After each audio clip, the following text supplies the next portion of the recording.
అబ్బా జర్రంతల బచాయించిర్రా లేకుంటేనా ఈ పాటికి పాకిస్తాన్ పని అయితుండే. మన ఆర్మీ బలం బలగం ముంగట వాళ్ళెంత వాళ్ళ తాకతేంది. తాకుడు తాకితే ఆతార్లన్నీ తుక్కడాలు తుక్కడాలు అయిపోవు.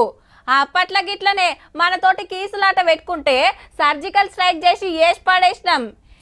అంత ఊతదే ఫోటోలేయి వీడియోలేయి అని కొందరు ఉద్దర మాటలు మాట్లాడారు కదా. గందుకే ఇప్పుడు ప్రతొక్క ఫోటో పట్టుకొచ్చి దునియా మొత్తానికి చూపించింది మన ఆర్మీ. దానికి ముంగట గీ ముచ్చటి నాలబ్బా. 6 ఏళ్ల కిందట పుల్వామాలో మన ఆర్మీ మీద అటాక్ చేసి 40 మందిని మింగింది ఎవరంటే పాకిస్తాన్ ఆర్మీ. మేమే చంపేసినాం మా పిల్లని అట్లుంటదని అందరు ముంగట్నే ఒప్పుకున్నారు సిగ్గుదాపిన వాళ్ళు. అంటే సీదా పాకిస్తాన్ సిపాయిలేం రాలేదు, టెర్రరిస్ట్ బద్మాష్ గాళ్లకు ట్రైనింగ్ ఇచ్చి మన మీదకి తోలిండ్రు అన్నట్టు. పాముల సొంటి ఉగ్రవాదులకు పక్క దేశం పాల్పోసి సాస్తున్నదంటానికి ఇంతకంటే ఇంకేం సాక్ష్యం కావాలి. ఇంకా చెప్తలేరు గానీ మొన్న పాల్గామ్ లో 26 మందిని మింగిన వాళ్ళు కూడా ఈ పాపతిగాళ్లే. పాకిస్తాన్ ఆర్మీ సెక్యూరిటీలో పైలంగా బతుకుతున్న హఫీజ్ సయీద్ గాని లష్కరే తోయిబా తోక సంఘమే అందాల కాశ్మీర్ లో నెత్తురువారిచి పాడయ్యింది. అందుకే ఆపరేషన్ సింధూర్ పేరు మీద మన ఆర్మీ 26 నిమిషాలలోనే 9 ఉగ్రవాదుల అడ్డాల మీద బాంబుల మూత మోగించి అటాక్ చేసింది. అటాక్ ముందు అటాక్ తర్వాత ఎట్లున్నది సాటిలైట్ ఫోటోలు పట్టుకొచ్చి చూపించారు మన ఆర్మీ ఆఫీసర్లు. బార్డర్లు ఉంటే రప్ప రప్ప మిసైళ్లతో కొడితే 100 మందికి మీద చచ్చిపీకిరట బడవేగాళ్ళు.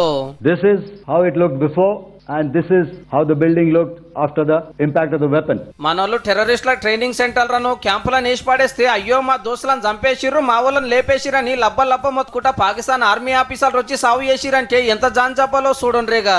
ఉగ్రవాదులను ఖతం చేసినందుకు దునియా మొత్తం మనల్ని తారీఫ్ చేస్తుంటే పాకిస్తాన్ వాడు పటపట పండ్లు కోరికి మన మీదకి కయ్యానికి కాలు దువ్వే.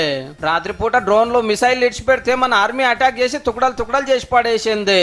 3 రోజులు గిట్లనే కథలు పడే వరకు ఉల్టా కొట్టుడు సురువు చేస్తే బొచ్చడు మిలిటరీ బేసులు ఎయిర్ బేసులు పనికి రాకుండా Pakistan. The Pasrur air defense system, if you could see zoomed up view, this is the radar mounted on a high tower. ఎక్కువ చేస్తే కరాచీ పోర్టును లేపేస్తామని గట్టిగానే వార్నింగ్ ఇచ్చిండ్రు. ఇండియన్ ఆర్మీ ఇట్లా రువర్ చూపించే వరకు అమెరికాలను బతిమలాడుకొని శాంతి చర్చలకు వచ్చిర్రు అన్నట్టు. ఇకనన్నా టెర్రరిస్టులను చాదుడు బంద్ చేస్తారో లేకుంటే పాక్ తోక వంకర కథ చేస్తారో చూడాలి.